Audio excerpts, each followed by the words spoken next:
Hello and good morning, Gateway kids and youth.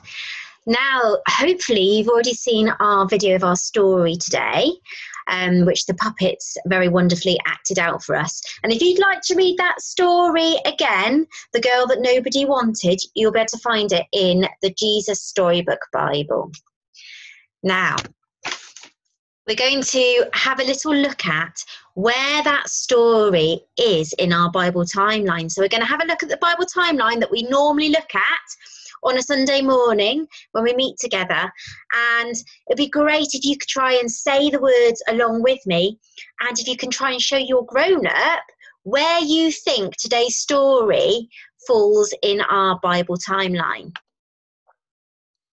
Okay, so let's do our Bible in a nutshell together.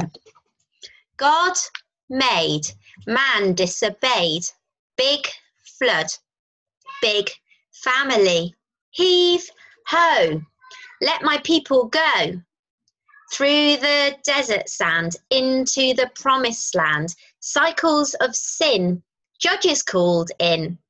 Next are the kings, some good, some bad. Here come the prophets, and boy, are they mad.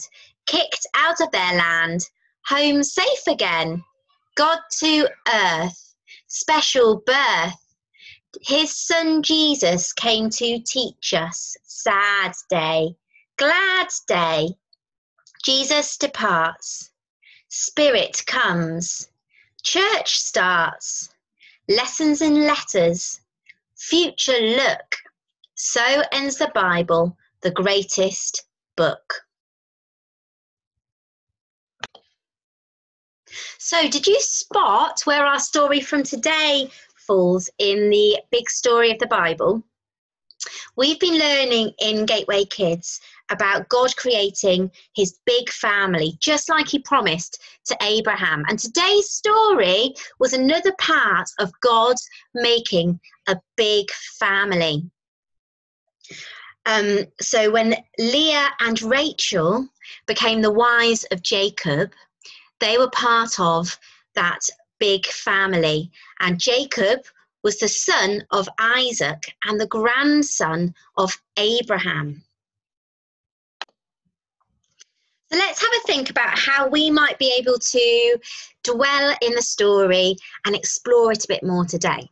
You've got a choice, and you and your grown-up can have a think about what you might want to do after watching this video to think about our story from today. You may want to do something with your construction toys, so some Lego or Duplo or K'NEX or anything else you've got that you like building with. And if you want to build something, why don't you think about the big family that God was creating? He was growing a nation. Can you make a large family out of your construction toys? And when you're doing that, why don't you chat to God about the people that you love in your family? Okay, the second idea, you might like to do some art. So you might like to use your pens or your crayons or some paint or some chalk outside, whatever your grown-up says you can get out to do some art with today. And you can have a think about the fact that we are all different, but we are all important. So Leah and Rachel were different, but they were both important. So can you use your art to create pictures of different people who look different? And can you chat to God about the different people that you know in your life? So people at school, people in your family, people at church, and thank God that he loves everybody. Okay, the third thing you might like to do is you might like to use some craft. So that might be some hammer beads like these, or you might do some sewing or some Play-Doh or something else that you've got at home. Maybe you've got pipe cleaners or paper plates or pom-poms. And if you're doing the craft, why don't you have a think about God's never stopping, never giving up, unbreaking, always and forever love. Can you create your own heart to remind you of God's love? Okay, my last activity to give you today is that you might, you might want to do some reading and some researching. So you might want to use a Bible like this, or maybe you've got a different Bible on your bookshelf that you might like to use.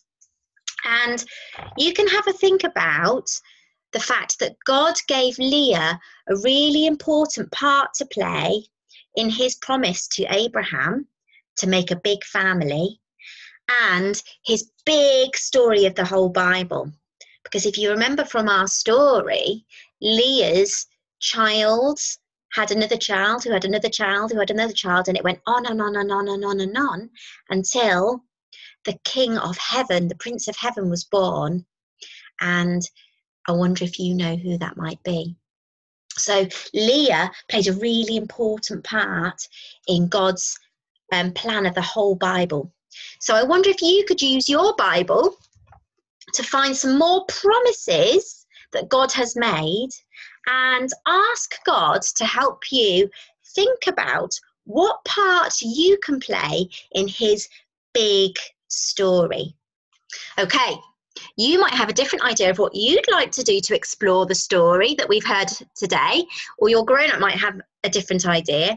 And we would love to see your pictures on our Facebook page of what you've done to explore the story. And also, if God's been speaking to you, if you've caught something, a picture in your mind, or some words, or a feeling from God, we'd love to hear about that as well. So please share with us what you've done to explore the story with your family and with God today.